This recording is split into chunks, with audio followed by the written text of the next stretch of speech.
Imagina un lugar donde el tiempo parece haberse detenido. Un palacio majestuoso, con muros de oro reluciente, patios rodeados de jardines exóticos y el aroma de incienso flotando en el aire. Dentro de esos muros se tejían historias de poder, amor, traición y secretos que nunca fueron escritos en los libros sagrados. Allí, entre cientos de mujeres, una en particular se destacaba. Su nombre, Naamá, una mujer cuya historia ha sido olvidada por muchos, pero cuyo legado cambió el destino de un reino. Esposa de uno de los reyes más poderosos de la historia, madre del hombre que dividiría Israel en dos, y testigo de un imperio que cayó bajo el peso de su propia grandeza. Pero ¿quién era realmente Naamá? ¿Vivía en un mundo de lujos o en una prisión dorada? ¿Fue una simple espectadora de la historia o una jugadora clave en el destino de su nación? Lo que estás a punto de escuchar no es solo un relato histórico, sino una inmersión profunda en los rincones más ocultos del reino de Salomón. Antes de continuar, suscríbete al canal, activa la campana de notificaciones y deja tu me gusta si quieres más historias que revelen los secretos más impactantes de la Biblia. Ahora prepárate, porque lo que descubrirás en los próximos minutos podría cambiar por completo la forma en que ves la historia de Salomón y las mujeres que lo rodeaban. El reino de Salomón no era solo un símbolo de grandeza y prosperidad, sino también un tablero de ajedrez donde cada movimiento tenía un propósito. Un monarca con una sabiduría incomparable, un imperio en su máximo esplendor y un palacio donde se tejían alianzas que trascendían generaciones. Pero detrás de toda esta majestuosidad existía una red de estrategias donde los matrimonios eran mucho más que un acto de amor. Salomón, el rey más sabio de Israel, no solo construyó el templo más sagrado de la historia, sino que también forjó un sistema de alianzas basado en matrimonios con mujeres de distintas naciones: egipcias, moabitas, sidonias, eteas. Cada esposa representaba un pacto político, un acuerdo que aseguraba la estabilidad del reino y ampliaba su influencia sobre las naciones vecinas. Entre todas estas mujeres, una de ellas destacaba por su linaje y la importancia de su pueblo: Naamá, la princesa amonita.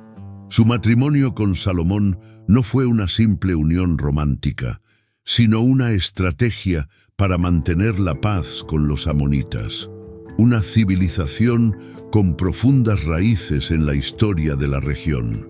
Los amonitas, descendientes de Lot, eran un pueblo con el que Israel había tenido conflictos durante generaciones. Sin embargo, al casarse con la hija de un rey amonita, Salomón no solo evitó enfrentamientos, sino que también abrió las puertas a una nueva influencia dentro de su reino. Una influencia que, con el tiempo, cambiaría la esencia de Israel para siempre. Pero el poder de estas alianzas no se limitaba a la política.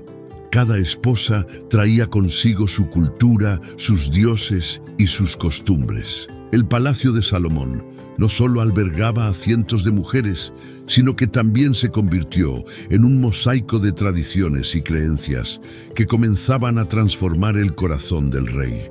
Naamá, como princesa amonita, creció en un entorno donde se veneraban deidades como Milcom y Moloch, dioses que exigían rituales que contrastaban con la fe de Israel. Su llegada al palacio no solo significaba la presencia de una nueva cultura, sino la introducción de prácticas que, con el tiempo, debilitarían la pureza espiritual del reino. A medida que Salomón acumulaba más esposas y concubinas, la influencia de estos pueblos extranjeros se hizo cada vez más evidente. Templos dedicados a dioses paganos comenzaron a surgir en Jerusalén, y con ellos una transformación silenciosa en la fe del hombre que una vez había construido el templo más sagrado de la historia, Pero mientras la historia de Naamá y su impacto en la corte se desarrollaba dentro del palacio, otro escenario igualmente fascinante tomaba forma. Porque más allá de los pactos políticos y las influencias espirituales, estaba la vida cotidiana de estas mujeres. Un mundo oculto, lleno de lujo, intrigas y un delicado equilibrio de poder. Dentro del majestuoso palacio de Salomón, la opulencia era solo una cara de la moneda. Salones decorados con oro y marfil, tapices traídos de tierras lejanas y perfumes exóticos impregnaban el aire. Pero detrás de esta fachada de esplendor se ocultaba una realidad mucho más compleja. Para las mujeres del harén real, la vida dentro de estas murallas no era solo lujo y privilegio, sino una constante lucha por el poder y la supervivencia. Cada una de ellas tenía su propio estatus, su propio lugar dentro de la jerarquía del palacio. Estaban las esposas principales, aquellas que provenían de linajes reales y cuyos matrimonios habían sido pactados para consolidar alianzas. Luego estaban las concubinas, mujeres que, aunque vivían en el palacio y eran parte del círculo íntimo del rey, no tenían el mismo rango ni los mismos privilegios. Naamá, como princesa amonita y madre del heredero, no era una mujer cualquiera dentro del harén. Su posición era especial, pero eso no significaba que su vida fuera fácil.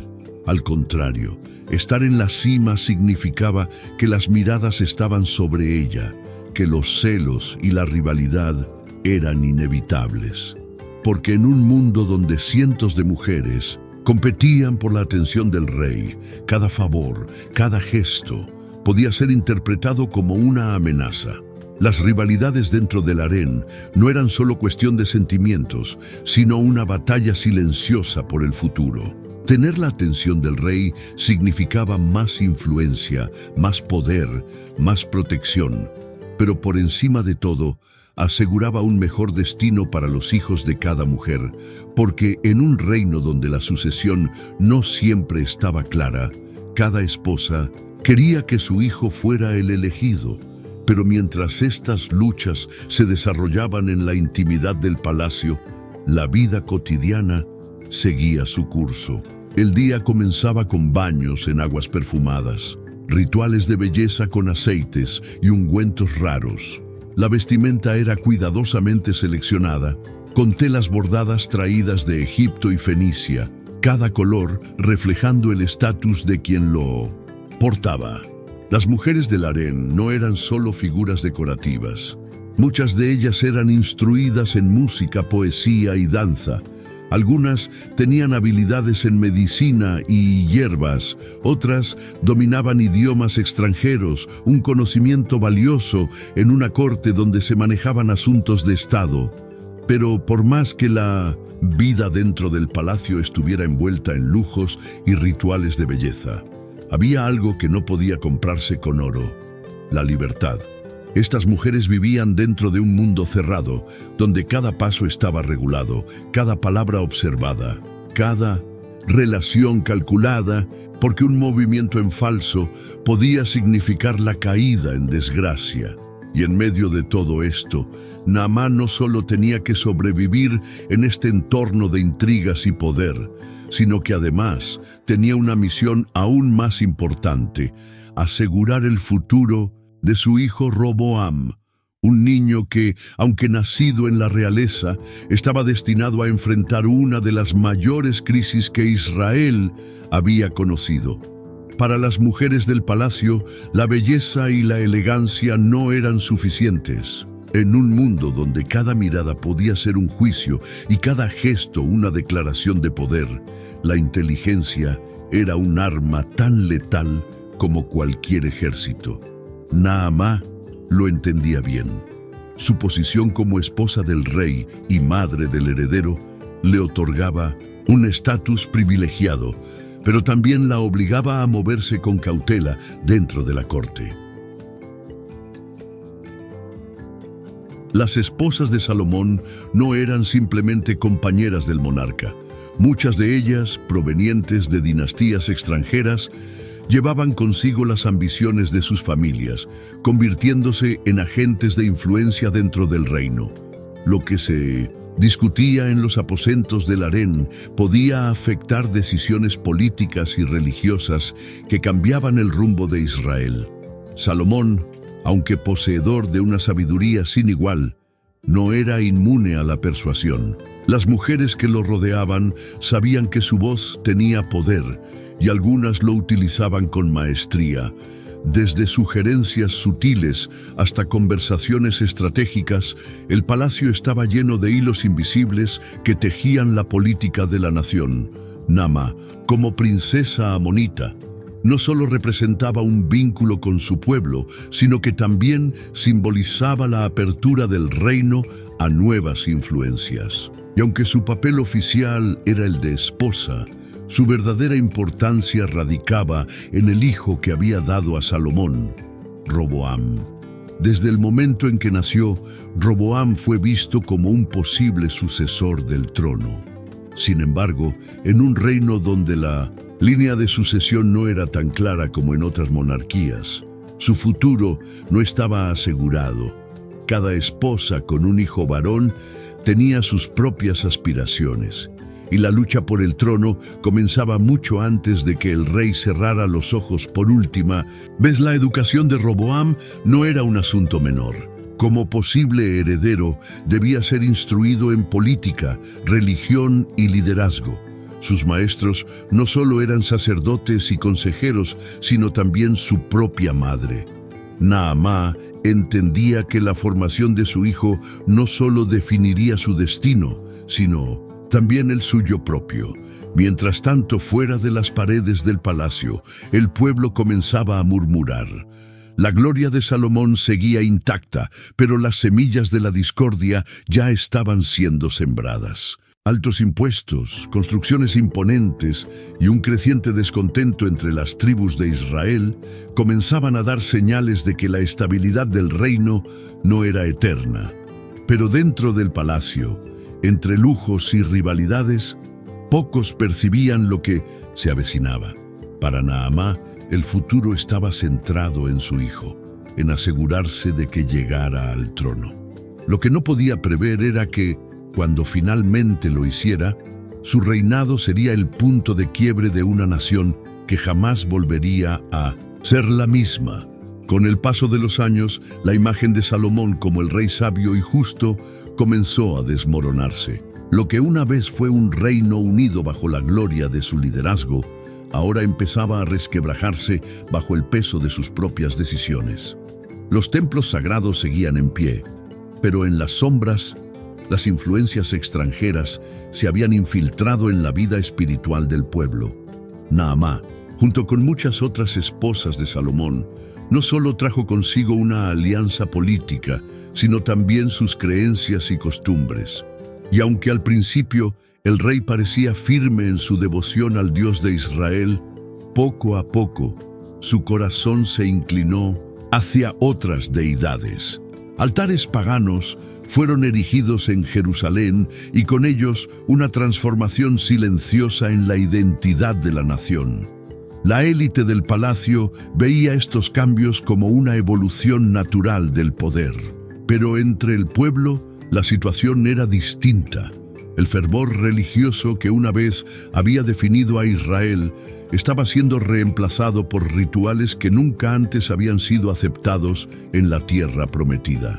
La adoración de deidades extranjeras no solo representaba una traición espiritual, sino que también dividía al pueblo. Los sacerdotes y profetas advertían sobre la ira de Dios, mientras que los sectores más influyentes de la corte se acomodaban a la nueva realidad. Naamá, como madre del heredero, era testigo de estos cambios. Para ella, lo que estaba en juego no era solo la fe del reino, sino el futuro de su hijo. ¿Sería Roboam un rey fiel a las tradiciones de Israel o seguiría el camino de su padre, permitiendo que la influencia extranjera terminara de fragmentar la nación?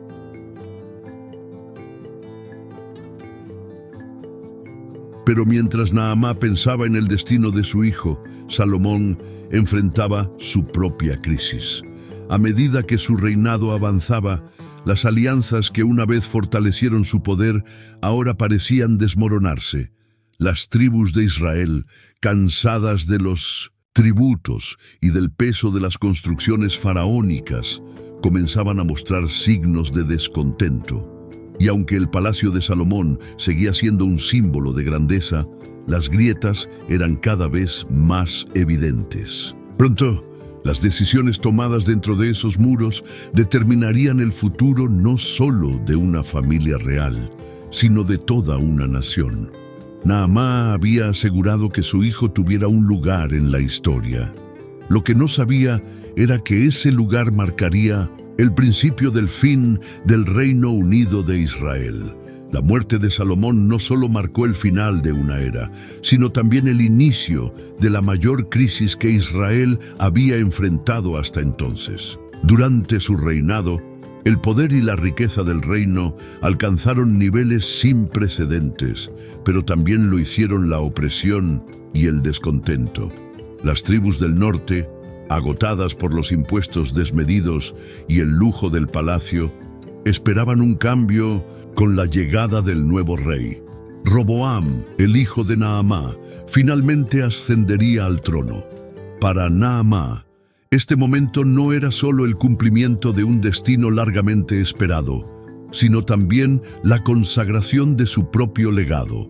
Como madre del heredero, su influencia dentro del palacio nunca había sido tan fuerte, pero lo que parecía ser el inicio de una dinastía próspera, pronto se convirtió en el escenario de una división irreversible. Las tribus de Israel, lideradas por Jeroboam, un antiguo oficial de confianza de Salomón, no tardaron en presentar sus exigencias. Querían alivio de los impuestos y la carga de trabajo que había sido impuesta para sostener el esplendor del reino. Roboam tenía en sus manos la oportunidad de unificar al pueblo, de demostrar que no solo heredaba el trono, sino también la sabiduría de su padre. Pero en su juventud e inexperiencia se rodeó de consejeros que no entendían la gravedad de la situación. En lugar de escuchar a los ancianos que habían servido a Salomón, se dejó llevar por los consejos de sus amigos, hombres que solo conocían la comodidad del poder. La respuesta de Roboam fue un mensaje de arrogancia y dureza. Si su padre había impuesto cargas pesadas, él las haría aún más severas. Este error no solo selló su destino, sino que también dividió a Israel para siempre. Las tribus del norte se rebelaron, proclamando a Jeroboam como su rey y formando el reino de Israel, mientras que Roboam quedó con el dominio de Judá y Benjamín en el sur. Lo que antes había sido una sola nación, ahora era dos reinos rivales, enemistados y al borde de la guerra civil. Naamá, quien había luchado tanto por asegurar el trono de su hijo, ahora veía cómo su legado se desmoronaba. Su hijo era rey, sí, pero de un reino fragmentado, debilitado y sumido en el caos. Lo que Salomón había construido con alianzas y estrategias, Roboam lo había destruido con una sola decisión. El esplendor del palacio aún brillaba, pero su grandeza ya no significaba nada. La nación que una vez fue unificada bajo el poder y la sabiduría de un solo rey ahora estaba dividida. Y lo que vendría después sería un capítulo oscuro en la historia de Israel. El sueño de un imperio eterno se había roto, y el nombre de Roboam quedaría marcado no como el heredero glorioso, sino como el rey que permitió la ruina de la nación de su padre. Naamá, quien alguna vez había vivido en la seguridad de un palacio dorado, ahora contemplaba un reino fracturado. Su hijo, el rey que debía consolidar la grandeza de su padre, había sellado su destino con una decisión impensada. Lo que alguna vez fue la joya de Israel, un imperio unificado y poderoso, se había convertido en dos reinos enfrentados, cada uno siguiendo su propio camino, con resentimientos que nunca desaparecerían del todo. Pero más allá de la política y las guerras que pronto estallarían entre Israel y Judá, quedaba una pregunta que pocos se atrevían a hacer. ¿Qué fue de Naamá? ¿Cuál fue su destino después de ver a su hijo perder la mitad del reino? La historia no nos da muchos detalles sobre sus últimos años, pero una cosa es segura: su legado nunca se desvaneció. Como madre del rey de Judá, su linaje no solo continuó, sino que con el tiempo se convirtió en parte de la historia más trascendental del pueblo de Israel. A través de las generaciones, su descendencia formó parte de la línea de reyes que eventualmente daría lugar al mayor nombre de todos, Jesús de Nazaret. Lo que alguna vez pareció una tragedia, con el tiempo se convirtió en una pieza clave del plan divino, porque aunque el reino de Salomón se desmoronó y Roboam fue recordado como el rey que permitió la división, el linaje de David permaneció en Judá, asegurando la promesa de que un día un rey eterno gobernaría sobre todos. Así, la historia de Naamá no es solo la de una mujer que vivió entre lujos y rivalidades, ni la de una madre que vio a su hijo fallar en el trono. Es la historia de cómo, incluso en medio del caos y la destrucción, Dios sigue escribiendo la historia de su pueblo.